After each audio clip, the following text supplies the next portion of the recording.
Você já passou por isso? Ontem você estudou uma palavra em inglês. Você repetiu, escreveu essa palavra várias vezes, talvez até tenha colocado ela no aplicativo de flashcards.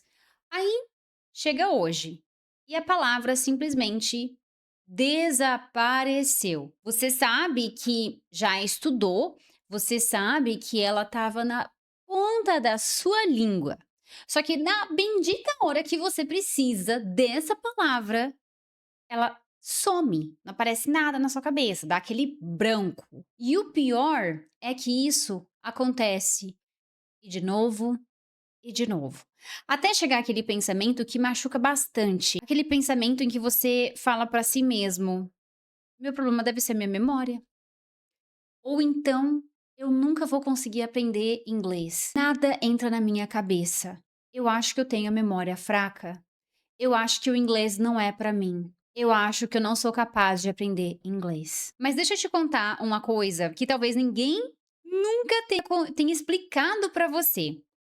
O problema provavelmente não é a sua memória, é a forma como você está tentando alimentar essa memória. Pensa numa situação completamente diferente. Você vai a uma festa, conhece 20 pessoas. Todo mundo fala o próprio nome. No dia seguinte, quantos nomes você se lembra? Talvez um, dois, talvez três. Agora pensa numa outra situação. Naquela mesma festa, você conhece uma pessoa. Aí vocês conversam durante horas. Ela conta uma história engraçada e vocês riem. Aí vocês descobrem interesses em comum, vocês trocam contato. Você acha mesmo que vai esquecer o nome dessa pessoa no dia seguinte? Muito provavelmente não.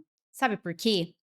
Porque o seu cérebro não se apaixonou pelo nome, ele se conectou à experiência. Agora deixa eu te fazer uma pergunta. Por que você acha que com palavras em inglês seria diferente, hein? A maioria das pessoas tenta aprender assim: apple, maçã; chair, cadeira; window, janela; repeat, repetir. Uma lista, e depois outra lista, e depois outra lista, e um monte de palavra para decorar. E quando esquece tudo, a pessoa conclui: ah, a minha memória é horrível, minha memória tá fraca, o inglês não é para mim, nada entra na minha cabeça. Não é nada disso. Existe um detalhe aqui, que você nunca conheceu essas palavras de verdade. Você só viu a tradução delas. E tradução não cria memória. É a experiência que cria memória. Aliás, by the way, deixa eu te provar isso agora. Quando eu te falo assim, ó, pizza, você provavelmente não pensa na tradução da palavra. Você provavelmente viu uma pizza, né? Você pensou numa pizza, você pensou na imagem de uma pizza. Talvez a sua pizza favorita, talvez você até se lembre do cheiro, do sabor de um restaurante, de uma pizzaria que você gosta muito na sua cidade. Talvez você se lembre de um aniversário que teve pizza, de alguém. Ou seja, essa palavra tem uma história dentro da sua cabeça. Agora, imagina que eu mostro para você uma palavra completamente aleatória, num idioma que você nunca estudou. Aí você olha, repete ali 2 vezes a palavra, aí você fecha o livro. Agora vem cá, você acha mesmo que dessa forma você vai guardar aquela palavra? Claro que não. Porque aquela palavra ainda é uma completa desconhecida para você. E foi exatamente aqui que eu percebi um dos maiores erros que brasileiros cometem quando tentam aprender inglês. Eles não aprendem palavras, eles decoram traduções. E existe uma diferença enorme nisso, tá? Porque as palavras não são feitas para morar em listas. As palavras foram feitas para morar em histórias, experiências. E foi por isso que ao longo dos anos eu comecei a enxergar o vocabulário de um jeito completamente diferente. Na minha cabeça, toda palavra precisa ter um endereço. Se ela não mora em nenhum lugar, o cérebro simplesmente não sabe onde encontrá-la. Mas quando essa palavra mora dentro de uma situação, de uma conversa, de uma emoção, de uma lembrança, tudo muda. E eu comecei a chamar isso de palavras com endereço. Porque é exatamente isso que elas precisam para permanecer na memória. E é seguindo essa linha de raciocínio que eu ensino os meus alunos dos meus cursos, por meio do método americano. Agora, talvez você esteja pensando assim: tá, Jess, beleza, mas como eu dou um endereço para uma palavra? E é exatamente isso que eu vou te mostrar nesse vídeo, tá? E eu tenho quase certeza de que depois que você entender esse conceito, você nunca mais vai estudar vocabulário do mesmo jeito. Agora, eu quero te mostrar uma coisa que mudou completamente a forma como eu ensino vocabulário de inglês para os meus alunos. Imagina que eu escrevo aqui na tela uma palavra completamente aleatória. Aí você olha ela, você lê, você repete e você simplesmente fecha o vídeo, vai para um outro vídeo. Enfim, qual a chance de você se lembrar dessa palavra amanhã? Muito pequena. É ou não é? Agora imagina uma outra situação. Você está assistindo a sua série favorita. O personagem chega em casa completamente molhado depois de pegar uma tempestade e diz: I'm freezing. Naquele momento você entende pela cena que ele está morrendo de frio. Talvez você nunca mais se esqueça dessa expressão. E sabe por quê? Porque você não aprendeu uma palavra, você viu uma situação. E é exatamente assim que o cérebro funciona. Ele não guarda informações porque elas estavam escritas, simplesmente. Ele guarda informações porque elas fizeram sentido. Foi aí que eu comecei a perceber uma coisa curiosa, que as palavras que os meus alunos mais lembravam nunca eram as palavras que eles tinham decorado, mas eram as palavras que estavam ligadas de alguma forma a uma história, uma lembrança deles, uma situação pela qual eles passaram, uma música, uma conversa, um filme, às vezes até uma situação engraçada, uma experiência. Foi por isso que eu comecei a organizar o aprendizado, de vocabulário em inglês de um jeito completamente diferente, e eu chamo isso do método dos 3 C. Porque toda palavra precisa passar por 3 etapas antes de realmente entrar na sua memória. A primeira etapa é o contexto. Você nunca aprende apenas uma palavra, você aprende onde ela mora. Por exemplo, você pode decorar que issue significa problema. Ou você pode ouvir alguém dizendo: We need to solve this issue before tomorrow. Agora, essa palavra issue, ambiente, ganhou um contexto. Ela deixou de ser um item perdido numa lista e começou a viver dentro de uma situação. Tá me acompanhando aqui, né? Vai prestando atenção no raciocínio. Se precisar, vai fazendo anotações, tá bom? Segunda etapa aqui: conexão. Essa talvez seja a etapa mais ignorada, hein? Porque você precisa conectar aquela palavra com alguma coisa da sua própria vida. Porque pensa comigo, se eu ensinar agora a palavra para você, deadline, ela talvez não signifique muita coisa. Mas, se você trabalha, se você estuda, se você tem clientes, ou se você já perdeu um prazo importante, essa palavra imediatamente ganha um significado. Agora, ela conversa com uma experiência sua, e isso muda completamente a força da memória. A terceira etapa aqui, que é o terceiro C, é o mais importante: continuidade. É aqui que a maioria das pessoas falham. As pessoas geralmente aprendem uma palavra hoje e nunca mais encontram essa palavra. É claro que o cérebro entende que ela não é importante. Agora, imagina o contrário. Você aprende deadline hoje. Aí amanhã essa palavra, deadline, aparece num vídeo. Aí depois aparece numa série, depois aparece num e-mail, depois aparece numa reunião. Aí o cérebro começa a pensar: epa, peraí, essa palavra continua aparecendo, tá tendo repetição dessa palavra aqui. E é exatamente nesse momento que ela começa a fazer parte do seu vocabulário, porque daí o seu cérebro entende que o quê? Que ela é importante. Por quê? Porque tá tendo repetição dela. Você percebe o padrão aqui? Você não ficou repetindo a tradução 100 vezes, como um robô, de forma mecanicista. Você simplesmente encontrou aquela palavra vivendo, a palavra deadline, vivendo em lugares diferentes. E isso é muito mais parecido com a forma como nós aprendemos português. By the way, você lembra da primeira vez que ouviu a palavra WhatsApp? Provavelmente não. Você lembra da primeira vez que você ouviu a palavra podcast? Provavelmente também não, né? Você se lembra da primeira vez que você ouviu a palavra streaming? Muito provavelmente também não. Mas você usa essas palavras hoje naturalmente, sem decorar, sem fazer flashcards, sem fazer listas, sem escrever 50 vezes. Você sabe por quê?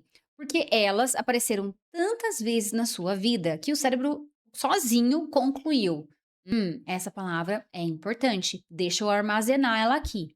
E talvez seja exatamente essa a diferença entre quem aprende vocabulário rapidamente e quem vive esquecendo palavras. Uma pessoa tenta convencer o cérebro de que aquela palavra importa. A outra deixa a própria vida convencer o cérebro. Isso é muito mais natural, percebe? É por isso que eu quase nunca recomendo listas enormes de vocabulário. Não porque elas sejam proibidas, mas porque elas ignoram completamente a forma como o cérebro aprende, a forma natural como o cérebro aprende. Foi justamente observando isso em centenas de brasileiros como você e eu que nasceu o método americano. Eu percebi que o problema nunca foi falta de capacidade, era falta de contexto, falta de conexão, falta de continuidade. Ou seja, faltava um sistema, faltava um método, um passo a passo. E foi exatamente esse sistema que eu organizei dentro do método americano. Então, se você está percebendo, está sentindo que parece que o inglês não entra na sua cabeça, parece que está difícil de você memorizar vocabulário, de você assimilar o vocabulário em inglês, assimilar palavras novas, significa que você precisa de um processo que respeite a forma natural que o cérebro aprende idiomas, principalmente se tratando do cérebro de uma pessoa brasileira adulta, como você e eu, ok? Depois dá uma olhada nos links na descrição aqui desse vídeo, tá bom? Pode ser exatamente a peça que tá faltando para você realmente destravar o seu inglês e acelerar a sua fluência. Agora, continuando aqui, porque existe uma última coisa que faz uma palavra deixar de ser apenas uma palavra e começar a fazer parte da forma como você pensa. E na minha opinião, é ela que faz algumas pessoas aprenderem vocabulário muito mais rápido do que outras. Existe um momento muito curioso no aprendizado de qualquer idioma e quase ninguém percebe quando ele acontece. É o momento em que uma palavra deixa de ser uma palavra e passa a ser uma lembrança. Por exemplo, pensa na palavra coffee. Você traduz ela para café? Provavelmente não. Você simplesmente vê uma xícara, sente o cheiro, lembra da cozinha da sua casa, do café da manhã, da cafeteria que você gosta, da conversa que você teve com alguém tomando um café. Essa palavra já não precisa mais de tradução. Ela já mora dentro de uma experiência que você já teve. Agora pensa numa palavra que você estudou ontem. Talvez você precise fazer força para se lembrar dessa palavra. Talvez você precisa ficar traduzindo ela ainda algumas vezes, ficar recorrendo ao dicionário, né? Ou talvez você simplesmente nem se lembre mais dela. Você percebe a diferença aqui? Uma palavra faz parte da sua vida. A outra palavra só fez parte da sua lista de estudos, aquela sua lista de decoreba. E talvez esse seja o maior erro de quem tenta aprender vocabulário. A pessoa acredita que o objetivo é decorar o maior número possível de palavras, só que não é. O objetivo é fazer cada palavra participar da sua vida, porque o cérebro não cria memórias fortes quando recebe informação. Ele cria memórias fortes quando encontra significado. É por isso que às vezes você esquece 10 palavras que estudou ontem, mas lembra perfeitamente de uma frase que você ouviu numa série há 3 anos. Você não decorou aquela frase, você viveu aquele momento. Ela fez você rir, ou se emocionar, ou se identificar. Ela encontrou um lugar para morar na sua memória. E é exatamente isso que eu gostaria que mudasse para você depois desse vídeo. Da próxima vez que você aprender uma palavra nova, não pergunte como eu faço para decorar isso, mas se pergunte como eu faço essa palavra entrar na minha vida. Porque essa pergunta muda completamente a forma como você aprende. Talvez você escreva uma frase sobre o seu dia. Talvez você conte uma história usando aquela palavra. Talvez você encontre um vídeo onde ela apareça. Talvez você comece a reparar nessa palavra sempre que assistir a uma série. Não importa. O importante é que ela deixa de ser uma tradução e vira uma experiência. E eu quero te propor um desafio. Durante os próximos 7 dias, não anote nenhuma palavra isolada, nenhuma, tá? Toda palavra nova que você encontrar vai ganhar uma frase. Você vai escrevê-la no seu caderno de estudos aí, dentro da frase que você encontrou. E o ideal seria você ir além, colocar essa palavra dentro de uma frase, com base na sua própria experiência de vida, na sua rotina, na sua opinião sobre algo. Quando você cria uma frase, por exemplo, falando do seu melhor amigo, alguma situação pela qual você passou, uma frase que faça sentido com a sua vida, principalmente com a sua rotina, tá? Uma situação, uma história, uma emoção, uma frase que esteja ligada a alguma emoção que você teve relacionada a algum contexto, por exemplo, uma lembrança, tá? Alguma pessoa que você goste muito. No começo vai parecer mais trabalhoso, só que na prática você vai estudar menos, porque você vai parar de reaprender a mesma palavra 10 vezes. E sabe o que acontece quando você faz isso por semanas? Uma coisa muito interessante. Você começa a pensar menos em português, porque o cérebro já não acessa a tradução. Ele acessa a experiência. Exatamente aí que acontece uma das maiores mudanças no aprendizado de inglês.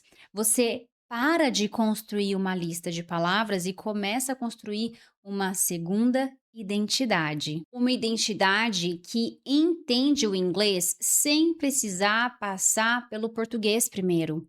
É por isso que eu gosto tanto da palavra fluência, porque para mim fluência nunca foi saber todas as palavras no dicionário, até porque isso é impossível, nem no português, que é uma língua na qual nós somos considerados fluentes, nós sabemos todas as palavras, né?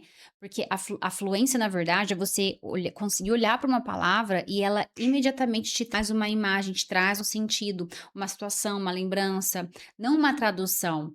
E foi exatamente essa ideia que deu origem ao método americano, porque eu nunca quis criar um curso onde as pessoas apenas decorassem vocabulário e regras gramaticais. Eu queria criar um processo em que cada palavra tivesse significado, cada estrutura tivesse contexto e cada aula aproximasse o aluno do inglês da vida real, porque é isso que faz alguém parar de estudar inglês e começar a viver o inglês, começar a viver em inglês. Então, se você esquecer quase tudo que eu falei hoje, eu só quero que fique uma frase com você. Palavras não foram feitas para morar em listas, foram feitas para morar na sua vida. No dia em que você entender isso, o vocabulário deixa de ser um problema e passa a ser uma consequência. Se esse vídeo mudou a forma como você enxerga o aprendizado de vocabulário inglês, escreve aqui nos comentários apenas uma palavra: contexto.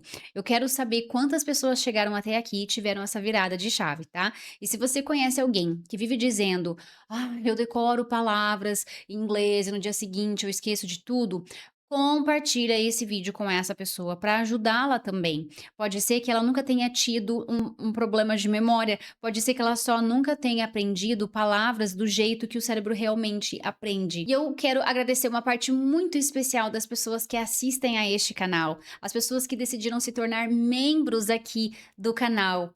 Porque, sinceramente, vídeos como este levam muito tempo para eu pesquisar, organizar, para produzir. E são justamente os meus queridos membros que me ajudam nesse projeto a continuar crescendo sem que eu precise transformar esse canal em um lugar de conteúdo superficial ou feito apenas para ganhar visualizações. Então, se você gosta desse tipo de conteúdo mais profundo para realmente destravar o seu inglês, inclusive conceitos que ninguém te fala de forma tão clara como eu te ensino aqui, e se você quer ajudar esse projeto a alcançar muito mais brasileiros, clica no botão Seja Membro. Além de apoiar esse movimento, você também recebe conteúdos exclusivos que eu preparo com muito carinho para os meus membros. Eu quero agradecer de coração a cada pessoa que já faz parte disso, porque vocês ajudam este canal a existir. Se você acredita que aprender inglês é muito mais do que decorar verbos e regras, eu quero te fazer um convite. Compartilhe este vídeo com pelo menos mais uma pessoa, porque eu tenho uma missão muito clara com este canal: mostrar que aprender inglês pode ser uma experiência humana, profunda e transformadora, e não apenas uma lista infinita de exercícios. Se esse vídeo fez você enxergar o inglês de um jeito diferente, ajude esse movimento a chegar a mais pessoas. Talvez alguém que você ama esteja quase desistindo de aprender inglês, quando na verdade só precisava mudar a forma como enxerga esse processo. E se você chegou até aqui, eu quero te pedir uma coisa: se inscreve no canal. A nossa próxima meta é construir uma comunidade de 10.000 pessoas que acreditam que aprender inglês pode transformar muito mais do que o currículo. Pode transformar a forma como uma pessoa pensa, como ela sente, como ela se comunica, como ela vive. Se você acredita nessa ideia, vem fazer parte desse movimento, porque eu realmente acredito que existe uma maneira muito mais humana de aprender inglês. E eu adoraria ter você caminhando comigo nessa jornada. Thank you so much for watching, and I hope to see you in the next video. Take care!